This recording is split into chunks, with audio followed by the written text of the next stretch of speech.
Bismillahirrahmanirrahim. Assalamualaikum warahmatullahi wabarakatuh. Waalaikumsalam warahmatullahi wabarakatuh. Alhamdulillahirabbil alamin wa bihi nasta'inu ala umurid dunya waddin. Wassalatu wassalamu ala asrofil anbiya'i wal mursalin wa ala alihi washabbihi ajmain. Amma ba'd. Alhamdulillah,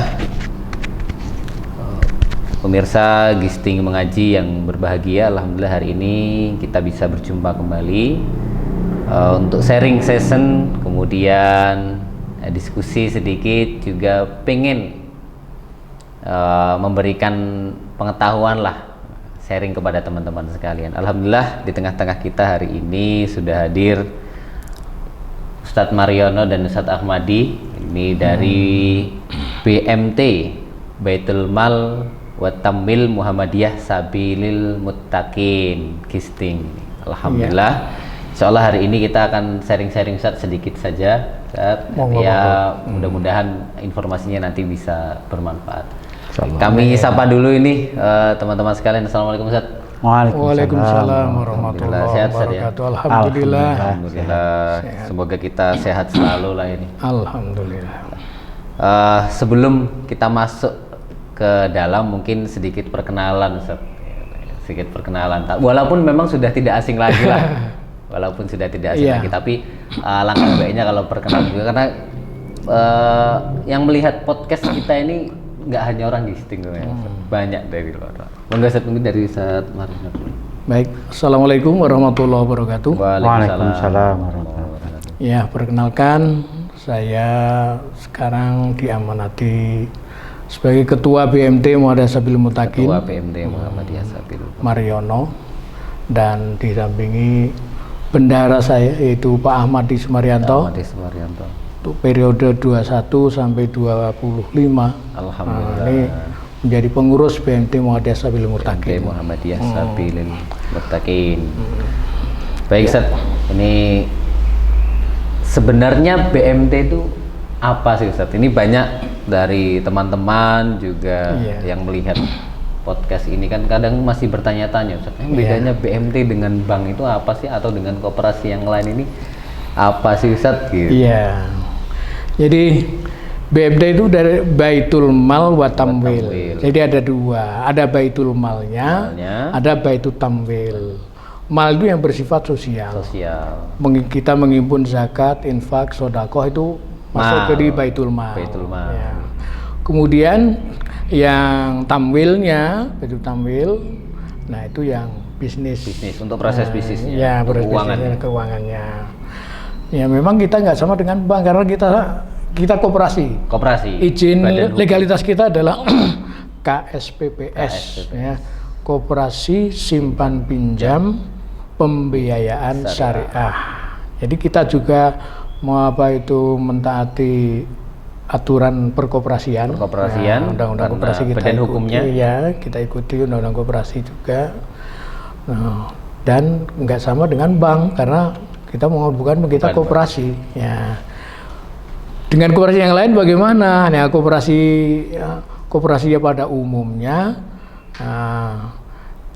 tentu ada perbedaannya. Perbedaan kita adalah pola syariah.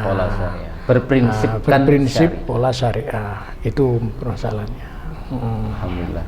Nah, sebelum kita lanjut nih Ustaz nih, sejarah Ustaz, berdirinya Baitul Mal wa Tamwil Sabilil Muttaqin ini seperti apa Ustaz? Mungkin bisa diceritakan. Ya, bermula dari pelatihan BMT yang diadakan oleh Pinbuk Ijmi Provinsi Lampung tahun 2022 bulan November waktu ya. 2000. Tahun 2000. Bukan 22. Oh ya 2000, tahun 2000. Tahun 2000 kita mengikutkan dari masjid, dari Gisting ini Masjid Madalan sama Masjid Al-Munawwarah. Karena Madalan itu pusat kegiatan Pondok Sabilil Muttaqin, maka hasil dari pelatihan itu terwujudlah BMT Muhammadiyah Sabilil Muttaqin yang pada tanggal 1 Januari tahun 2003. Tahun 2003. Jadi dari 2003 itu sudah mulai operasional. Ya. Ya, 2003 sekarang kan 18 tahun. 2002. Ah. Mulainya 1 Januari 2002. Jadi alhamdulillah ini sudah Memasuki usia 19 tahun. memasuki usia 19 tahun. Nah, ini sudah bukan usia 18. yang 18 kalau kan umur memang mungkin ya nggak bisa dibilang muda, juga nggak bisa dibilang sudah dewasa saat 19 tahun ini kan gitu. Nah, sebelum itu Ustaz, tujuannya dulu Ustaz, kenapa kok mau mendirikan BMT ini, kenapa? Yang jelas kita menginginkan keluarga kita, masyarakat kita, umat Islam pada umumnya, yang pada saat itu banyak rentenir yang apa itu berkeliaran mencari mangsa di sekitar masyarakat kita. Sedangkan ya rata-rata memang mayoritas kan umat Islam. Kenapa kita nggak menyelamatkan begitu? Dari situlah kita ingin mensejahterakan umat Islam pada umumnya, maka kita mendirikan BMT itu. Yang pada waktu itu memang dari saudara kita yang lain sudah punya, kita umat Islam malah belum. Maka kita mendirikan BMT Madrasatul Muttaqin pada tanggal 1 Januari 2003 itu. Jadi berawal dari kekhawatiran kita, ada masalah-masalah. Artinya Islam nggak hanya sekedar ibadah yaumiyah yang sholat 5 waktu, tapi juga kita harus memperhatikan pada sisi ekonominya juga. Jadi memang perlu ada langkah-langkah konkret yang harus kita tempuhkan begitu. Salah satunya bapak-bapak ini mendirikan Baitul Mal wa Tamwil Muhammadiyah Sabilul Muttaqin tadi, dalam rangka untuk menunjang proses itu. Dan awal itu modalnya berapa Ustaz?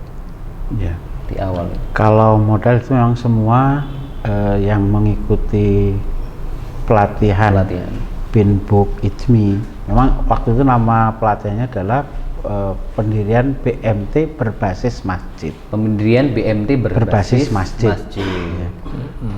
Nah, kemudian selesai pelatihan, semua yang mengikuti pelatihan itu dimodali 10 juta dari Pinbook dengan syarat bahwa dana itu bisa cair kalau ada dari jamaah masjid itu yang menyertakan, namanya karena bukan saham menyertakan modalnya untuk pendirian BMT.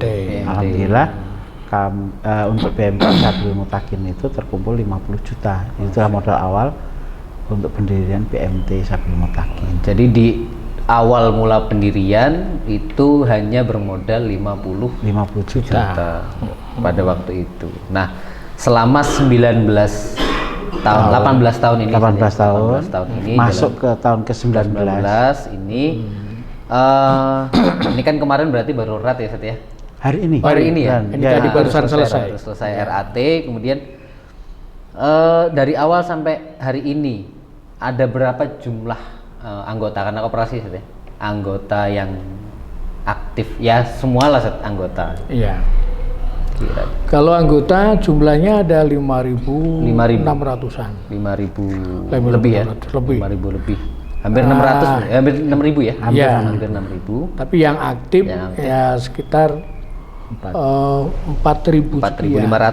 Ya, 4.500. 4.000-an. Masya Allah.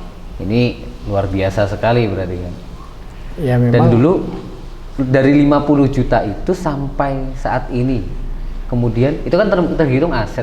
Nah, aset sampai tahun ini berapa Ustaz? Yang dimiliki oleh BMT sampai berapa?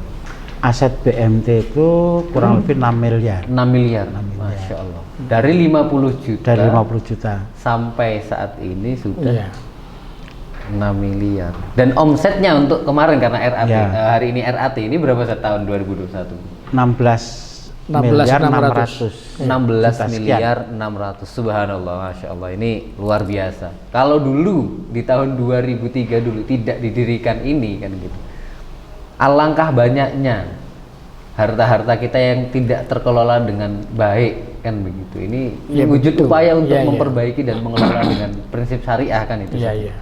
Dan akhirnya sampai saat ini ya mungkin yang menonton podcast juga mungkin salah satu anggota kan. Insyaallah. Alhamdulillah ini Begitu. salah satu wujud dan komitmen bersama kan begitu. Sebenarnya bukan asetnya ya Ustaz ya. Bukan asetnya yang ingin dikembangkan tapi kebermanfaatannya mungkin Iya, yang Yang jelas keberkahan itu, dari keberkahan ekonomi. dan kebermanfaatan. kebermanfaatannya Masya Allah. Dan mungkin bisa diceritakan Ustaz, ini kan perjalanan yang nggak mudah tentunya Ustaz. Apalagi pada 2003 itu mungkin orang masih alergi dengan bahasa syariah ya, atau baitul mal wa tamwil. Ini apa sih, kok pembiayaan syariah ini apa sih kan? Mungkin bisa diceritakan Ustaz perkembangannya sih Ustaz, dari tahun ke tahun lah. Kira-kira seperti apa sampai sekarang? Ya sebenarnya apa yang disampaikan Ustadz tadi tentang apa itu keadaan masyarakat yang masih belum sangat awam dengan Iya. pola syariah itu yang betul. Bahkan kadang-kadang ada suara di luar itu syariah sama aja. Iya, syariah sama aja. Ya, akhirnya sama aja. Nah, yang kita kemarin sekarang di BMT ini kita tidak melayani uang, Pak. Jadi kita melayani barang. Ya bisa aja uang, tapi kalau saya mau apa itu sistemnya dibenarkan akadnya, seperti kalau mudharabah kan kita berikan uang. Iya. Tapi kalau misalnya mereka butuh barang, ya kita sediakan barang. Murabahah. Butuhnya apa? Kalau butuh motor yang model apa? Ya dari BNT datang ke dealer, nih motor yang dibutuhkan mana? Kemudian BNT bayari ke dealer, motor dibawa ke BNT, nah dijual sama yang butuh tadi. Nah, sementara orang katakan Allah sama aja, karena kita jual beli. Yang namanya jual beli itu ya apa 2% apa 3% ya itu nggak mempengaruhi. Tidak mempengaruhi. Halal dan haramnya ada jelas di apa itu di akad tadi kan, mau membeli sekian ya. Jadi halal. Bahkan orang jual di pasar yang kontan saja sampai 20% sekali. Masih banyak. Ya kalau orang beli apa itu makanan itu dia dapat belanja 800 rupiah, dijual 1000, kan berapa persen itu? Nah 25%. Nah itu hukumnya halal yang berdasarkan itu jual beli. Jadi berbeda dengan ya apa itu kita kalau orang pinjam uang, kemudian kembali uang dan lebih, nah itu kita hindari. Nah karena kita ya syariah, menghindari riba. Ya. Uang bukan sebagai komoditas. Bukan komoditas. Uang. Jadi alat tukar, kemudian untuk mempermudah transaksi saja lah sebenarnya kalau uang itu. Jadi yang kita kembangkan sekarang. Ketika mitra datang ke BMT itu mau butuh apa? Kita tidak apa itu nanyakan mau butuh uang berapa. Iya. Tapi mau butuh apa? Ketika mau butuh material mau bangun ya kita carikan material. Sediakan sesuai dengan produk yang dipunyai oleh BMT gitu saja. Iya. Begitu. Kemudian Ustaz, ini kan alhamdulillah nih. Kalau kita lewat di jalan TKI Sias itu kan sudah ada bangunan. Nah itu kan sebelum ada di situ Ustaz, ini kan perkembangannya sudah sangat, artinya waktunya selama 18 tahun, kemudian sudah punya kantor dan sebagainya. Ini gimana sih perjuangannya gitu loh, perkembangannya dari pendirian, kemudian ada BMT unit yang didirikan cabang ya Ustaz ya? Kantor cabang. Nah ini mungkin bisa ceritakan Ustaz terkait Ahmadiyah atau? Jadi tahun awal berdirinya itu BMT menggunakan salah satu ruangan di rumahnya Pak Haji Sailan di Jalan TKI Siah nomor 2. Nah kemudian dengan berlangsungnya waktu cukup lama waktu itu, ada kurang lebih 4-5 tahun. 45 tahun itu terus bangun. Nah, kemudian kebetulan ada program di BMT itu kerjasama dengan Bank Muamalat, itu kredit rumah. Kredit rumah. Saya lupa nama programnya, tapi kira-kira begitulah. Nah, salah satu keuntungannya waktu itu, keuntungan BMT, beli tanah, ya, dibeli tanah di Jalan TK Aisyah juga, yang sekarang menjadi lokasi BMT itu. Alhamdulillah, kemudian dengan beberapa kali kegiatan dan sebagainya bisa dibangun rumah itu. Ya, bisa dibangun bangunan itu yang sekarang lantai 2 dan sebagainya. Layak lah sebetulnya untuk sebuah kantor. Sudah. Meskipun sekarang kita merasakan juga sudah sempit ya, sudah sempit karena dengan jumlah karyawan cukup banyak, kemudian kami menerapkan rutin itu ada pertemuan setiap minggu, hari Senin pagi itu pertemuan seluruh karyawan. Ya. Karena kadang-kadang kalau misalnya pertemuan itu harus melibatkan karyawan dari Air Naningan dan Sumberjo, kita Air Naningan dan Gunung Batu, kita pakai Zoom. Oh, jadi sekarang sudah ada cabangnya di Air Naningan dan Gunung Batu. Ya, kemudian kita mencoba untuk membuka cabang di Air Naningan dan Gunung Batu. Ya. Pernah juga sebetulnya kita sudah mencoba survei ke Sumanda dan Ulu Belu. Ya, belum bisa kita tindak lanjut karena keterbatasan tenaga. Salah satu yang utama itu sebenarnya SDM. Karena kalau untuk permodalan dan sebagainya, insya Allah bisa. Masyarakat juga yang sudah mulai sadar akan ekonomi syariah ini kan juga sudah cukup banyak. Sudah, alhamdulillah. Ya, sudah cukup banyak. Tapi SDM-nya ini agak sulit.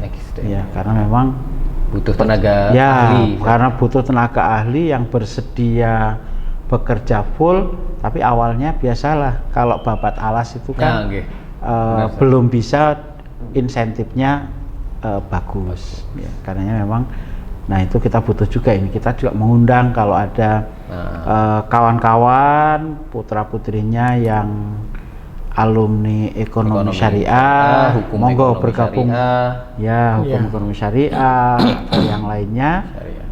Atau yang punya semangat untuk menegakkan ekonomi syariah ini, monggo bergabung dengan BMT Sabil Muttaqin. Insya Allah nanti teman-teman ini bisa hadir lah ya, bisa bersama-sama juga. Siapa tahu nanti bisa datang langsung ke rumah Ustaz Ahmadi mungkin, atau bisa, ke kantor mungkin, bisa kantor. Boleh. Atau nanti bisa ke masjid dulu, nanti ditunjukkan sama teman-teman boleh. Insya Allah kita welcome. Karena tujuan awal kita mendirikan BMT itu yang utama adalah salah satunya penegakan ekonomi syariah.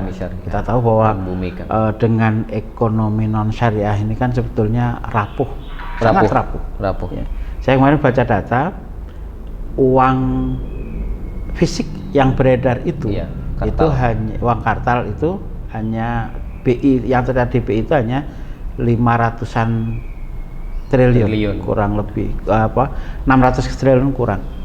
Tapi semua transaksi di perbankan, rekening dan transaksi perbankan itu jumlahnya ada 6.000 triliun.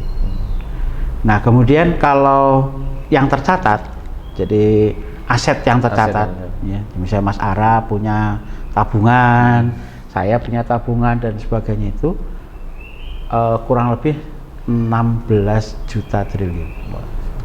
Kita bisa bayangkan. Artinya kalau semua kita itu mengambil yang 600 triliun itu, habis, kolab.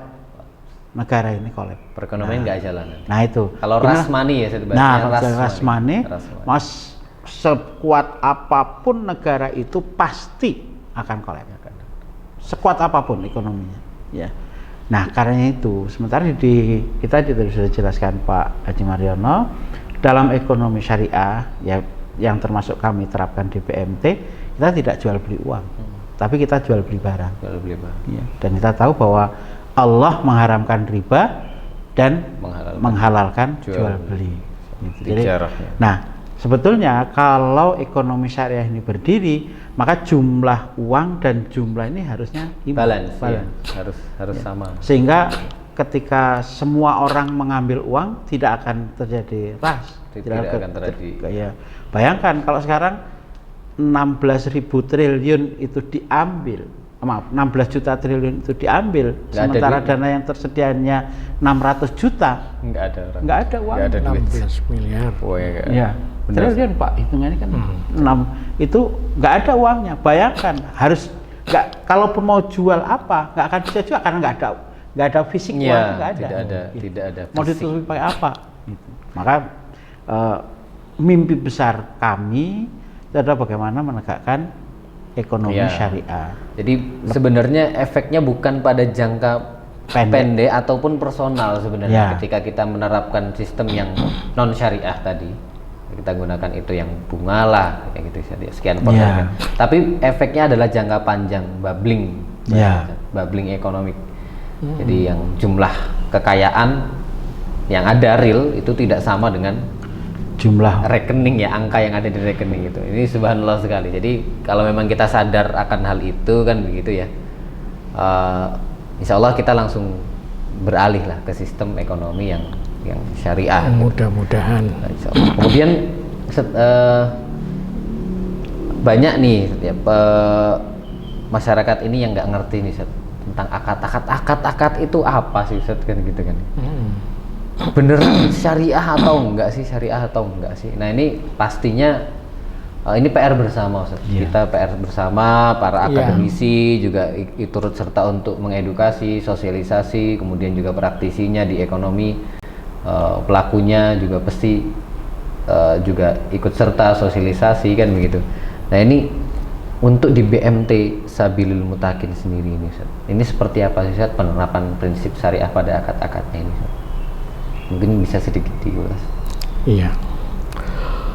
Kita ingin sekali untuk mengeterapkan itu sesuai dengan ya fatwa Dewan Syariah Nasional. Seperti misalnya murabahah. Yang namanya jual beli itu kan mesti barang yang dijual itu sudah jadi milik kita. Iya. Jadi kadang-kadang yang menurut saya tidak tepat kalau barang belum ada kok sudah dijual, sudah ditentukan keuntungannya. Nah, kadang-kadang yang mengajukan itu malah nggak digunakan untuk yang tercantum di akad itu. Nah itu permasalahannya. Jadi kami berusaha untuk melaksanakan sesuai dengan Dewan Syariah Nasional tadi. Jadi barang kita miliki dulu. Setelah itu baru kita jual kepada mitra. Artinya kita memang berupaya dan berusaha terus-menerus untuk Iya. Dan mungkin ada programnya setelah RAT ini kan mungkin ada program perbaikan mungkin karena evaluasi atau apa mungkin. Yang jelas setahun kemarin ya selama kepengurusan kami ini kami sedang mengkondisikan karyawan untuk berusaha memahami yang harus kita laksanakan seperti ini menurut Dewan Syariah Nasional itu. Nah, insya Allah ke depan kita mulai pada masyarakat, kepada anggota, ya, mudah-mudahan bisa ke jamaah-jamaah pengajian, ya, supaya jamaah bisa paham kalau jual beli itu seperti ini, jangan sampai apa itu barang belum dimiliki sudah dijual, barang jangan-jangan barangnya nanti nggak ada, padahal sudah dibayar. Nah, itu yang kita khawatirkan. Ya. Jadi kita berusaha betul untuk melaksanakan sesuai dengan prinsip syariah. Memang tidak hanya murabahah yang kita laksanakan, kita juga melayani mudharabah. Ada program penggemukan sapi, penggemukan kambing, ya, dan itu sudah berjalan dengan pola yang biasa bagi bagi hasil orang bisa maro. Nah, yang lebih familiar di telinga itu maro lah. Itu sudah kita terapkan. Ada juga mudharabah, ada yang tempo hari itu mengajukan untuk pembibitan alpukat. Nah, jadi tadi sektor peternakan ada. Ini perkebunan dan perkebunan ada. Perikanan ada juga. Ya. Kalau memang ada nanti yang ngajukan nanti kita Nah ini para pengusaha ikan mungkin bisa Iya, juga bisa. langsung sektor perikanan. Tadi peternakan ada, perkebunan ada. pertanian ada, ini perikanan. Ya, termasuk pertanian, tempo hari ada yang mau nanam sayuran, kol, biaya yang dibutuhkan untuk bibit sekian, untuk obat sekian, untuk mulsanya sekian, udah dihitung semua dulu. Nah, kemudian kita BMD belanja di tempat di toko yang menyediakan alat-alat itu. Kebutuhannya tadi. Nah, setelah itu kita akad setelah jadi milik BMD. Kamu sanggup membeli berapa, nanti dibayar sekian kali. Jadi ini upaya benar-benar kita menerapkan prinsip syariah gitu ya. Artinya ya memang semuanya memang butuh proses ya kan gitu ya Pak ya. Semuanya butuh proses. Tapi begini kalau saya menjawab, syariah sama yang nggak syariah itu sama aja enggak. Yang syariah itu OTW beneran syariah kan gitu. Yang nggak syariah ini nggak ada OTW-nya.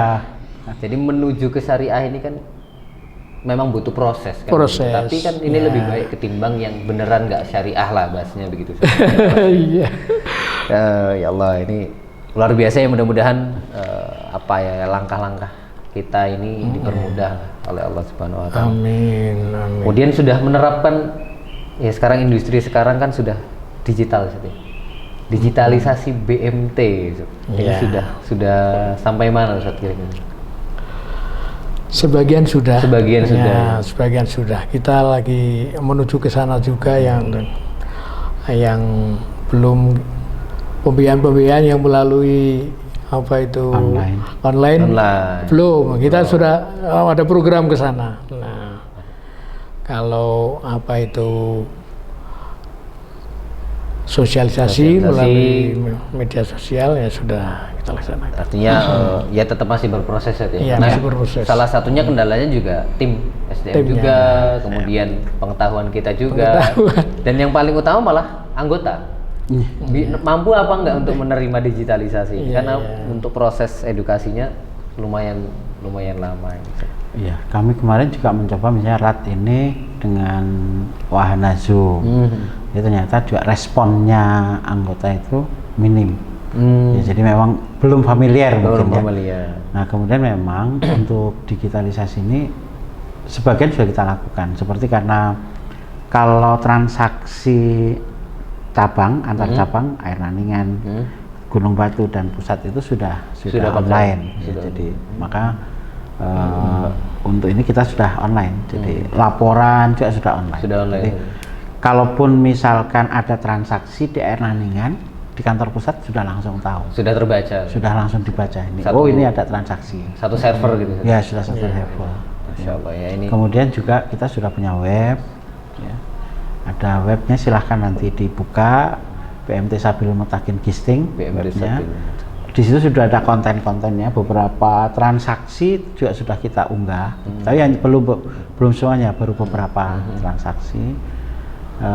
Kemudian ya beberapa konten yang kira-kira terkait dengan BMT juga sudah ada Facebooknya, ada Facebooknya, ada Instagram. Jadi kita cobalah media sosial ini dimanfaatkan untuk kebaikan. Iya. Gitu. Harus dipenuhi dengan hal-hal yang baik. Ya, yang baik. Soalnya kalau enggak dipenuhi oleh hal-hal yang tidak baik. Ya, mohon doanya memang karena kita juga masih kekurangan tenaga. Karena kalau hal-hal seperti itu kan agak susah juga, misalnya kita minta Mas Ara jadi admin. Itu belum semua orang memahami bahwa tugas admin itu butuh waktu dan sebagainya. Iya. Orang kadang-kadang lihat kok dolanan wae nang ngarep HP, dolanan wae nang ngarep komputer, padahal itu dalam rangka kerja. Nah, itu yang masih belum dipahami oleh semuanya, sehingga kadang-kadang cuma kayak gitu aja kok besar amat sih salary-nya dan sebagainya. Insentifnya besar. Masih belum. Padahal itu bidang yang sangat krusial sebenarnya. Iya, betul. Krusial. Jadi memang butuh. Terakhir Ustaz, salah satu kewajiban lah ya, kewajiban dari kita lembaga keuangan syariah dan sebagainya yang memang bergerak di bidang itu kan gitu. itu juga salah satunya untuk mengedukasi anggota dan nasabah gitu. Masyarakat lah pada umumnya.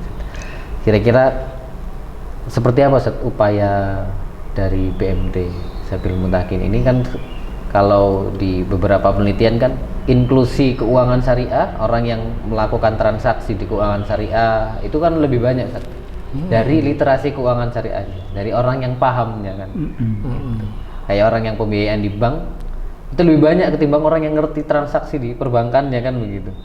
Jadi literasinya kurang, inklusinya kurang, lebih banyak kan begitu. Nah ini upaya dalam rangka untuk meningkatkan literasi dan pemahaman daripada anggota atau di nasabah, kemudian lingkungan dan sebagainya, seperti apa Ustaz? Ya, jadi memang sosialisasi, yang pertama sosialisasi baik ke pemangku kepentingan, pemerintah dan sebagainya, masyarakat umum. Hanya memang kendalanya kemarin kalau kita datang itu masih karena kondisi pandemi ya, jadi masih sangat terbatas gitu. Nah kemudian yang kedua, sosialisasi kita juga melalui media sosial, website, ya ada website, Instagram dan sebagainya. Nah ini juga yang akan kita dalam tanda kutip kita geber lah nanti pada tahun, dan itu sudah ada dalam program. Ya, lebih fokus ya. Ya, fokus karena memang kadang-kadang kita belum tahu ya programnya bagaimana sih mengukur keberhasilan media sosial itu nah itu nanti kita coba cari juga gimana caranya mengukur keberhasilan itu. Jadi mungkin nanti akan kita diskusikan bagaimana caranya. Kemudian juga tentunya yang lebih ini ketok tular, jadi dari orang per orang, termasuk dari mereka yang selama ini sudah menggunakan jasa BMT untuk pengembangan usahanya. Jadi, testimoni itu kan harapannya bisa juga sampai kepada masyarakat bahwa ini loh sudah banyak yang berhasil dengan pola syariah yang diterapkan BMT. Kan banyak juga yang kekhawatirannya kalau BMT nanti terus usahanya, karena ini seolah-olah marginnya itu kan besar, seolah-olah. Padahal kalau kita kulik ke dalamnya itu lebih kecil dibandingkan perbankan, meskipun ada prinsip-prinsip yang memang diterapkan di lembaga keuangan syariah tapi tidak diterapkan di lembaga konvensional. Salah satunya keadilan. Keadilan itu tadi ya. Maka mungkin terlihat kok kayaknya lebih besar, padahal itu porsi keadilannya di situ. Ya, alhamdulillah ini Ustaz, terima kasih banyak sudah hadir di podcast Kisti Mengaji. Pasti masih banyak juga pertanyaan-pertanyaan dari teman-teman yang melihat podcast Kisti Mengaji ini ya. Tapi jangan khawatir, insya Allah nanti ya di kapan hari nanti insya Allah kita akan mengupas lebih dalam lagi Ustaz ya. Soal kata-kata mungkin nanti kita silaturahim lagi atau seperti apa, agar pengetahuan tentang kesyariahan ya, lembaga keuangan syariah, produk-produk keuangan syariah ini tidak hanya dimiliki oleh sedikit orang, tapi juga banyak orangnya nanti juga. Dan ketika kita sudah bicara tentang ekonomi, itu sudah otomatis syariah tanpa perlu ada bahasa ekonomi syariah. Nah, itu mungkin harapannya seperti itu. Dan kebetulan memang Ustadz Fadhoil itu sebagai ketua Dewan Pengawas Syariah.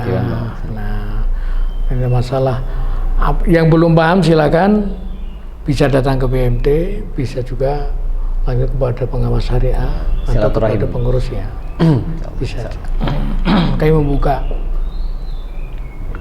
Nah mungkin sebagai closing statementnya ya, kita juga akan menjadikan program podcast Kisti Mengaji ini sebagai tolak ukur keberhasilan. Karena begini, berapa kira-kira yang menonton program podcast ini yang kemudian datang ke BMT? Masya Allah. Nanti kita akan lihat juga. Ini kita dapat challenge ini ya teman-teman. ya ini challenge-nya. Jadi sekarang misalnya ada 3.000 orang yang menonton podcast episode ini.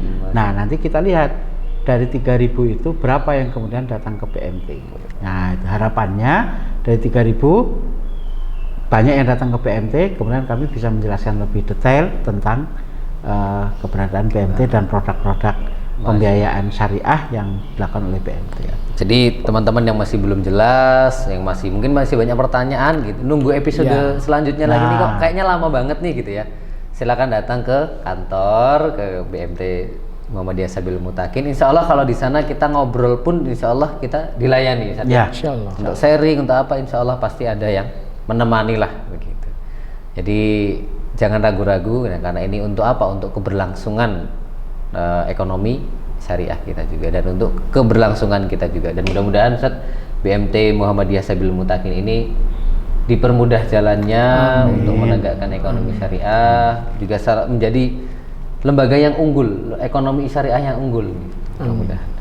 Dan mudah-mudahan insya Allah kita semua yang khususnya di Tanggamus ini bisa merasakan manfaat dari kehadiran BMT Muhammadiyah Sabilul Mutakin. Mungkin hanya itu saja teman-teman sekalian ya, insya Allah nanti kita sambung lagi di lain kesempatan. Terima kasih. Assalamualaikum warahmatullahi wabarakatuh. Waalaikumsalam warahmatullahi wabarakatuh.